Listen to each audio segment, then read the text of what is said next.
చేస్తున్నా నన్ను అనుకున్నా అంతకు మించి అందాలని తెలివి వచ్చింది జనక. చూచుతో మీకున్న వేగంలో చాలమాట అది దర్శించగలని నా మనసు పొడి వచ్చినది.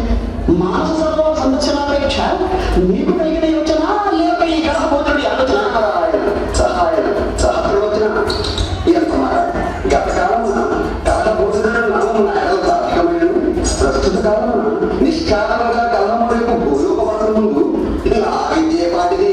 ఆహా మరదేదైనా లోక కళ్యాణములకు తలపెట్టి తెలియమోనని క్షేమంగా ఉన్నది. కళ్యాణమస్తు ఇష్టకాలంగా దిగ్గర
రామానగా నేమ చెప్తా.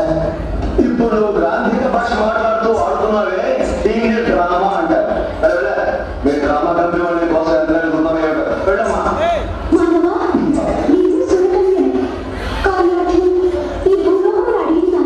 చూడకయ్యవా డ్రామా కంపెనీ బట్టలు వేసుకుని గిల్లిన పెట్టుకున్న వాళ్ళందరూ సొంతనే మొహం చూడాలి.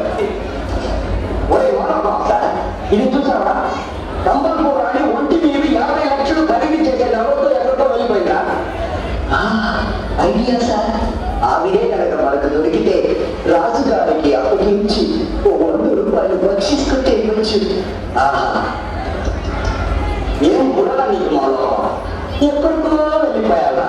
అవును సార్, ప్రపంచపు అంచుల దాకా వెళ్ళిపోయాడు సార్. అక్కడి నుంచి ఒక దూకు సముద్రంలో పడి చేస్తాం.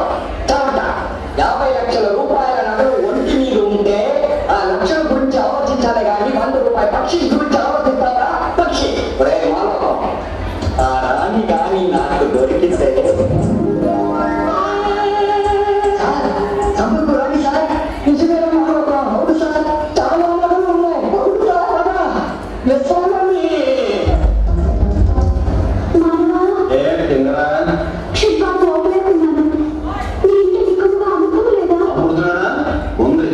అక్కడ వంటలో భోగించిన గిన్నె ఉంది, దాని నిండా అమృతం ఉంది, పోయి తాగు.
పంచకన్యలను అగ్నికి ఆహుతి చేస్తారు. ఆ భస్మంతో కాలభైరవుడికి అభిషేకం చేస్తారు. ఆ తర్వాత నిత్య గమనం త్రిలోకాధిపత్యం. సో మీ కోరిక తప్పదు. అవును మిత్రమా, ఆ కన్యని నాకు పంపించు. నీకు అంతులేని సంపదనిస్తా.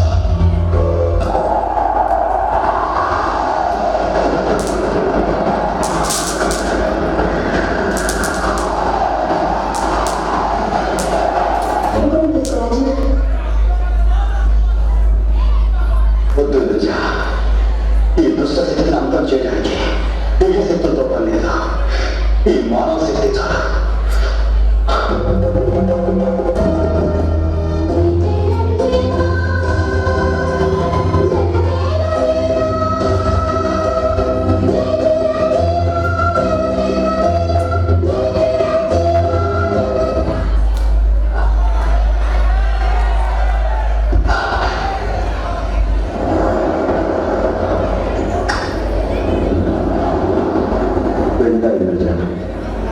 ఓ బయటలో ఎంతో మంది మనుషులకు అందాలు చూపించి ఆనందంగా విడికొచ్చేవాడిని. కానీ దేవకన్యమైన నీకు మా లోకంలోని కష్టాలు, కన్నీళ్లు, మోసాలు, ద్వేషాలు, విధ్వంసాలు, వైషమ్యాలు చవి చూపించి కన్నీటితో విడికొచ్చి స్నేహానికి విడికొచ్చుతామని స్నేహి అక్కడ స్వర్గ ద్వారాలు మూసుకుపోతాయి. పౌర్ణ ప్రేమ సమీపిస్తున్నాయి. విడిపిద్దామా, తిరిగి దారి నేస్తామా?